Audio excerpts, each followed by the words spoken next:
Welcome back. Taking care of a dementia patient costs about $24,000 per year, even after government subsidies. Nearly 9 in 10 caregivers are calling for more help. That's according to the latest study by social service agency Dementia Singapore. The highest expense is from reduced or lost income. Professional caregiving is often needed as the condition progresses, costing an average of $575 a month. Other expenses include medication and home modifications or equipment. Out-of-pocket medical expenses were the most common, followed by transport costs and equipment. These can range from wheelchairs to location trackers. But one caregiver says the weight of caregiving goes beyond the strain on finances. Because you're the sole caregiver, you have no respite time. There's no support that someone else to help you look after. So there are days that it is very difficult, overwhelming, but then if you think about it, it's like your loved one's not going to be there with you for long. So you do what you can, and then you just shoulder on. Dementia care includes helping loved ones with eating, safety, and housekeeping. Adult children are the most common caregivers, followed by spouses and siblings. Faced with juggling work and the responsibilities at home, nearly half do not have a full-time job. That's also when a majority of dementia patients continue to live at home as their condition progresses. The study involved over 200 respondents and hopes to shed more light on the condition. Many of us don't understand, don't even realize the person sitting next to us is living with dementia. So I think with all this, we really hope that people will understand, show more empathy. And also I think many times they need the emotional support as well. And as general public, we hope more of us will show greater empathy, greater understanding of the caregiver who is undergoing very, very severe stress all the time. And for more, we're joined by Dr. Philip Yap, who is chairman of Dementia Singapore. He's also a senior consultant at the Department of Geriatric Medicine at Khoo Teck Puat Hospital. Now, Dr. Yap, thanks for joining us. Let's start with that cost, $24,000 a year to care for someone with dementia in Singapore. What is driving the high costs in dementia care, and how do they compare with the burden for other diseases, for example? Hi. Thanks for the opportunity to share. I think dementia is a progressive condition that threatens the person's independence. So increasingly, as the disease advances, the person's ability to cope with day-to-day living will be compromised. So as they enter into the middle stages of the disease and beyond, they will need full-time care and supervision, which means there would be manpower entailed. And I guess we all know that manpower costs is what's most costly. So if you need somebody to watch the person round the clock, either the caregiver stops work or cuts down work hours, or employs a foreign domestic worker, or the person goes into daycare, and all these would incur manpower and that is why the cost is high. That's the primary reason.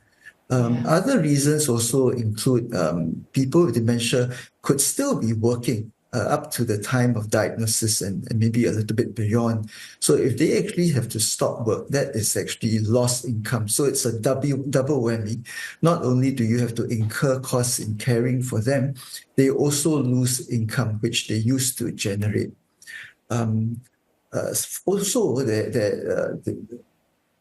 Sometimes people with dementia quite often suffer from other conditions. In fact, if many older people with dementia are of a senior age, then they commonly suffer from other conditions, and that would also entail other medical costs. So in total, these will add to the costs, the increased costs of dementia. Now, Dr. Yap, are most people suffering from dementia identified and properly cared for?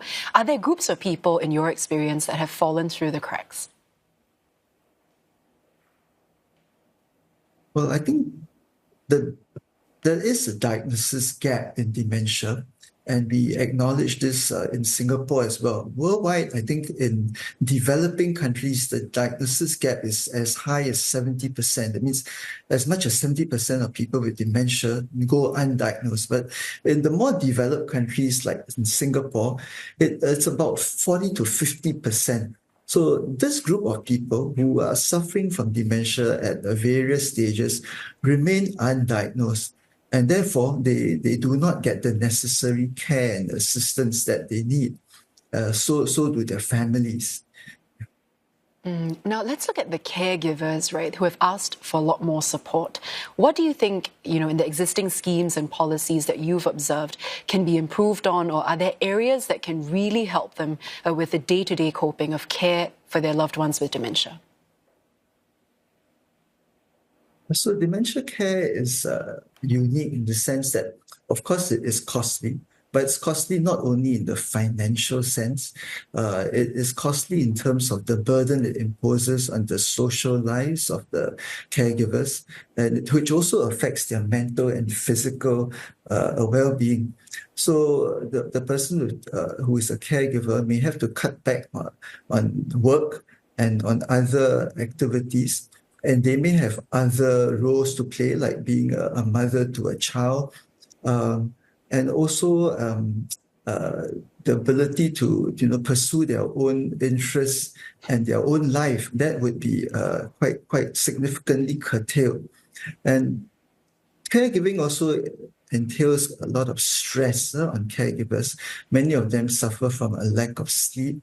They're constantly worrying about the well-being of the person with dementia, who may be going out unattended to, or may be left at home and may suffer a fall or other mishaps. So they always, living in uncertainty.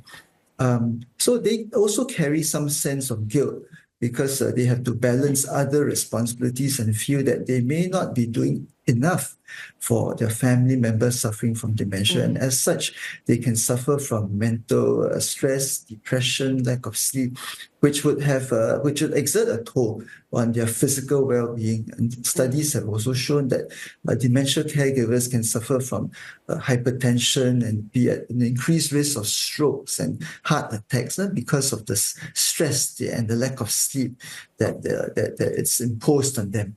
So there is definitely a need to support them. And if the person with dementia was, say, very close to them, like a spouse or a very close parent, they also suffer from the loss of a meaningful relationship. So that loss of relationship is something that we need to help to see them through.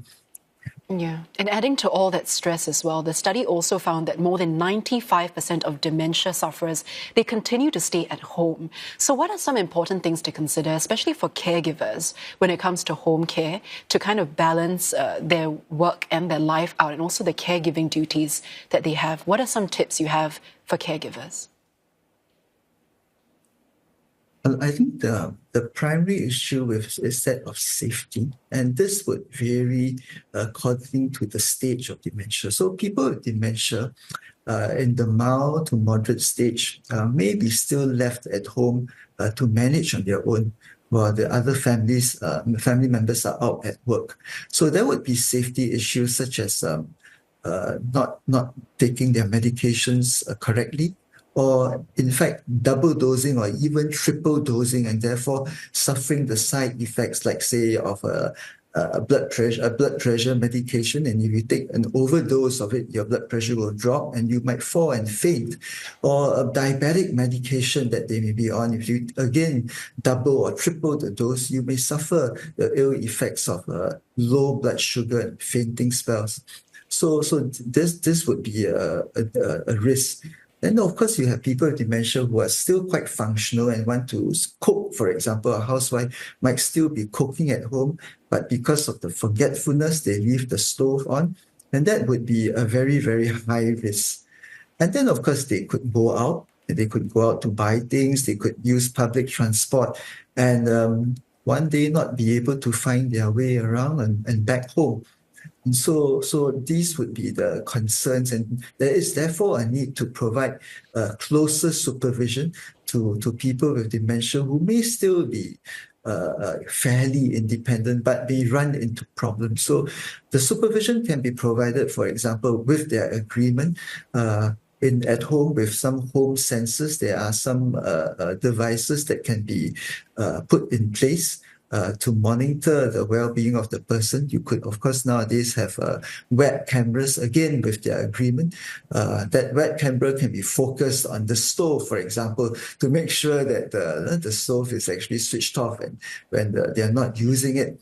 And when they go out, for example, GPS tracking devices in the form of a handphone or the tag, for example, an Apple AirTag, these can all be used. But the challenge is whether the person with dementia would agree to it, because they're still, they're still, independent, and they might still want to hold on to their dignity and autonomy, and may not like to be so closely monitored. So this is always an issue that family members have to tussle with. Yeah, Dr. Yap, thank you so much for sharing your views with us. I've been chatting with Dr. Philip Yap from Dementia Singapore and Khoo Teck Puat Hospital.